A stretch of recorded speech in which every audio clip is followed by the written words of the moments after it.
तो आज ह पेटीएम पेरेंट्स मीटिंग ह आज स्कूले में। आज हमनी के नहा धो के तैयार हो के सवेरे सवेरे 8 बजे निकल गनी है जब पेटीएम में। हमार बेटी एकदम खुश बड़ी कि हमार मैडम हमार तारीफे करी हन, हमार कोनो कंप्लेन नहीं आई मम्मी। हम कहे अच्छा चल तनी तो पते चल जाई। हाई बड़न इनका दांत टूट गइल बाटे एक जनी के, हमार बाबू बड़न ई अलगे खुश बड़न, कहतन कि मम्मी मेरा भी कंप्लेन नहीं आएगा, देख लेना मैं ना अपने इस क्लास का मॉनिटर हूँ, हमको तो पते चल जाए बाबू। चलो तनी तो चलो तहलो के पते लगाओ खातिर जाते बनी हम कि तहलो स्कूल में करत का बाड़ा लो।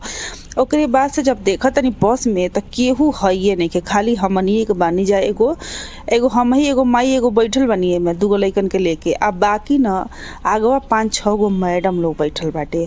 तब मैडम लोग जाता, उनकर एगो दूगो लइका लोग बालो उ लोग जाता लो।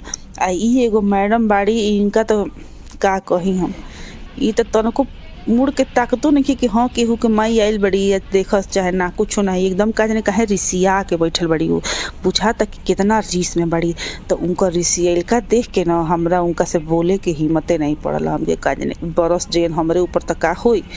कहनी छोड़ा जाए तो हम चाहते नहीं अपन वीडियो बनावे खातिर। तो लगनी कुल वीडियो बनावे। आई मैडम तनी तनी सा तिरछा ताकत रहली हमरे की ओर कि ई करत का बाड़ी, कहीं इनकर तो वीडियो नहीं बनावत, लेकिन ना हम इनका वीडियो बनावते नहीं रहनी। हम तो ही पेड़ पौधा ई कुल के वीडियो बनावत रहनी, अपन वीडियो बनावत नहीं। पीछे सारा सीट खाली बाटे, कोनो जनी नहीं खेलवाई। सब मेहरारू लोग बुझाता कि सुतल वालों घरे में, सब जानी सोचता लोग के लइकन के छुट्टी बटले बटे तो बाद में पेटीएम में चलल जाई। हम कहीं दादा हम घामे में नहीं जाए, कोनो से सवेरे सवेरे जाई तनी लोग के पेटीएम उटीएम क के आई। हाई ई एगो बस ई बाटे, ई हिलत डुलत जाता मारे काहे कि रोडवे खराब बाटे। है जो दूर हो लौकत एगो बिल्डिंग, उहे लोग के स्कूल है।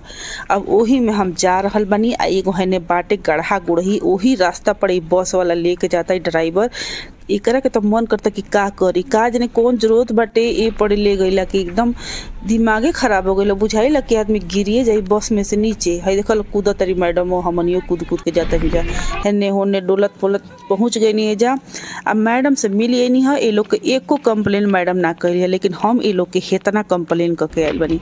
कहनी कि मैडम एको बात सुने के नहीं के घरे ये लोग के कुल कंप्लेन कैनी है। तब कह रहा कि मम्मी अब तो सब कर ली, अब चलो हम लोग कुछ खिला पिला दो। तो वही स्कूलों में वो कैंटीन खोलले बाटे लोग, ओही में हमरा के ले गल दौड़ा के, मम्मी चलो समोसा खरीद दो, पेटीज खरीद दो। तब गईनी है, कहनी कि चलो भाई, तो जब पेटीज खरीदी तब पता चलल है कि पेटीज अभी आयल नहीं के 10 मिनट बाद आई। तल लगनी है वीडियो कुल बनावे, कहनी है तले इंतजारी करी हम, पेटीज आई तो खाई लो। तले आइए गई पेटीज। अपन लड़का के देखत नहीं कि मारे खाई ले जात रहन, खात रहन, इतना मोटा था ये नहीं खनी। तो बाबू तू का खाता रह? पेटीज खाता रह? अच्छा। हाई एगो बड़ी लाहौरी जीरा पिए तरी बैठ के हमार बेटी। ये लोग पेटीएम से इतना खुश बाटे लोग कि हमनी के मैडम एको कंप्लेन नहीं कैली है, तो हमनी के खा तनी जा। अब फिर हमनी के खैला पीले के बाद चल गए नहीं। जब